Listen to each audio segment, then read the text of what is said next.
Udah jam 11 nih. Di dompet sisa 12.000 doang. Indomie ke nasi padang ya? Indomie aja lah.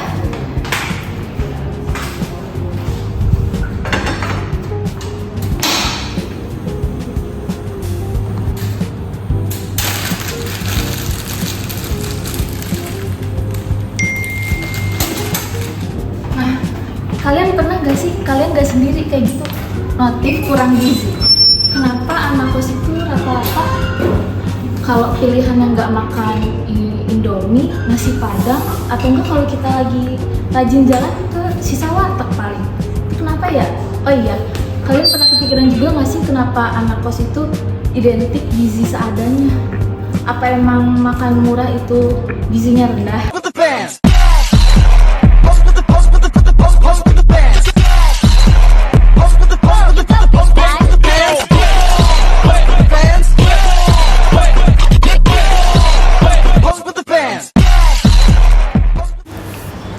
Welcome to Survive dari Lapar, gizi anak kos di antara Indomie dan nasi padang.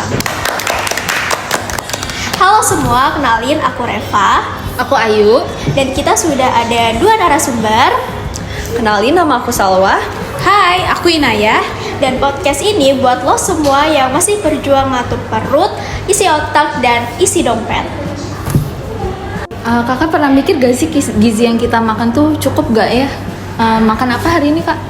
Tadi siang makan nasi padang, nasi banyak, kuah rendang, ayam goreng, sayurnya lupa. Sama, aku malah 2 hari berturut-turut makan mie instan karena cepat dan murah sih. Coba jujur-jujuran deh, kalau misalnya anak kos itu bukan nggak tahu makan sehat ya, tapi lebih ke duitnya segitu dapat apa ya nggak sih? Iya. Nah terus kalau misalnya beli nasi padang itu ada nasi, terus lauk, dapat kuah, sayur. Kalau kita nggak minta enggak lah ya, kadang skip. Nah terus yang paling mudah, instan, terus gampang apa? Indomie doang kan ya? Iya. Tapi ternyata kalau pola atur konsumsi yang kayak gitu tuh dampaknya bisa buruk ya buat kita ya kak ya. Terus juga apalagi kalau kita kebanyakan makan Indomie terus, itu kan lemak sama karbohidrat tinggi ya. Terus tapi serat sama mineral rendah. Itu kan ya kak? Iya benar. Jadi walaupun kita merasa kenyang, tapi tubuh tuh belum cukup ya kebutuhan gizinya. Betul, kenyang bisa dicapai, tapi gizi seimbang belum tentu. Dan ini yang jadi masalah utama anak kos. Kenapa ya pilihan kita kalau nggak mie instan nasi padang? Nah, kalau mie instan tuh udah jadi penyelamat kita banget. Apalagi kalau duit tinggal pas-pasan.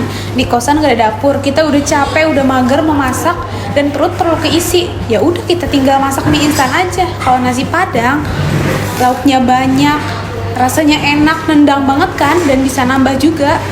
Iya, tapi sayur biasanya nggak jadi prioritas. Bahkan ada warung padang yang kalau nggak diminta, sayurnya nggak dikasih. Dan kuah santannya tuh kadang bikin nasi jadi berasa banget gak sih? Itu padahal lemaknya tinggi ya? Iya, lemaknya tinggi banget, dan kalau kebanyakan bisa bikin metabolisme kita terganggu. Nah oke, jadi yang jadi pertanyaan berikutnya tuh kalau pola makan ini terus kita lakuin tuh dampaknya ke kita apa ya? Kalau tiap hari makan tinggi garam, lemak, karbo, dan nol serat, tubuhmu akan pelan-pelan ngomong, bro, gue capek. Mulai dari gampang pusing, ngantuk terus, susah fokus pas kelas, sampai resiko anemia karena asupan zat besi yang rendah, dan gangguan pencernaan, sembelit. Dan itu bukan teori, itu realita. Kita semua bisa kena. Dan jangan lupa, resiko kolesterol tinggi sama darah tinggi tuh bukan cuma buat orang tua aja. Anak muda juga ada loh. Tapi tubuh kita belum ngerasa aja. Jadi meskipun kita ngerasanya aman-aman aja, padahal tubuh tuh udah ngasih sinyal gitu ya, kayak misalnya gampang capek, pusing, terus BAB nggak lancar. Iya betul, itu bisa jadi suatu tanda, bukan hal yang sepele. Jadi tubuh kita tuh kayak ngasih tanda, oh kita kurang asupan yang penting gitu. Nah sekarang kita masuk ke part yang paling penting nih. Di sini ada menu anak kos yang paling sering muncul. Nah menurut kakak dari 3 menu ini yang mendekati gizi ideal tuh yang mana ya kak? Coba kita ngomongin dari sisi gizi ya, kita bandingin ketiganya.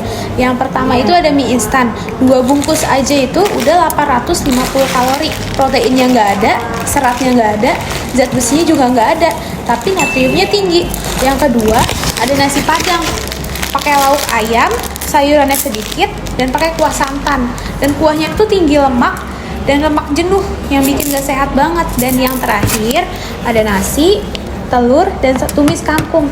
Kelihatan kan menu yang paling simple tuh yang paling baik buat tubuh kita. Iya, yang kita rasakan sih kenyang banget, tapi kenyang dari nasi banyak dan kuah santan itu nggak bikin tubuh kita dapat zat gizi lengkap, terutama kalau konsumsi makannya begitu terus-menerus. Nah, kalau kita bandingin dari menu sederhana yang ini gimana, Kak? Justru ini tuh lebih oke, kalorinya cuma 600 kalori. Dan ini juga udah lengkap, ada protein, ada sayur, dan tinggi serat juga. Jadi intinya gizi seimbang itu gak harus mahal ya, malah bisa lebih hemat loh kita atur sendiri. Sekarang kita masuk ke bagian solusi ya. Nah, ada nggak sih dari kakak tips buat anak kos biar bisa makannya hemat, terus murah, tapi tetap gizinya aman? Ada, yang pertama prioritaskan protein murah kayak tahu, tempe, dan telur. Beli warteg juga bisa, harga per lauk 2-3 ribu. Yang kedua, jangan lupa makan sayur ya. Sayur tuh nggak harus mahal kok. Kita bisa langganan di warteg atau masak sendiri. Lauk di warteg tuh cuma 2 ribuan aja kok. Dengan 10 ribu, kita udah bisa dapat satu porsi yang lengkap. Yang penting ada nasi, protein, dan serat. Dan nggak perlu ribet, kita perlu beli salad gitu-gitu. Tips ketiga, masak bareng teman kos.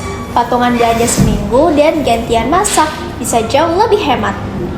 Jangan lupakan stok bahan dasar kayak beras, minyak, telur, bumbu kering. Ini penting buat meal prep hemat dan tetap bergizi. Bisa juga nyetok mie instan, tapi jangan jadikan menu tiap hari. Nah, tips terakhir jangan lupa air putih. Jadi mendingan minum air putih, kopi teh udahan dulu lah ganti ini. Karena air putih itu gratis, gampang didapat. Ini juga penting buat metabolisme tubuh kita. Makan itu bukan cuma kenyang, tapi buat tubuh kita bisa bertahan, buat berpikir jernih, supaya tetap fit. Nanti kita bisa menjalani hari-hari dengan baik. Ingat, makan itu investasi. Tubuhmu harus cukup gizi buat bertahan. Jangan sampai lulus kuliah tapi drop kesehatan cuma karena pola makan. Tubuh yang sehat hari ini adalah modal kamu buat kerja, belajar, dan hidup lebih panjang. Dan murah itu bukan alasan untuk kita cuek sama gizi. Asal kita tahu caranya, bisa kok kita sehat tanpa bikin dompet nangis. Buat kamu yang dengerin podcast ini, yuk ikuti tantangan sederhana 7 hari gizi anak kos selama 7 hari. Pastikan ada karbohidrat, protein, dan sayur dalam piringmu. Kemudian upload fotonya atau cukup catat perubahan dan rasakan sendiri perbedaan di badan dan di dompet. Terima kasih sudah mendengarkan podcast kami dari Survive dari Lapar. Semoga setelah ini kamu bisa tangguh bukan cuma dari soal keuangan, tapi dari sisi gizi juga bisa. Sampai jumpa di episode berikutnya. Bye!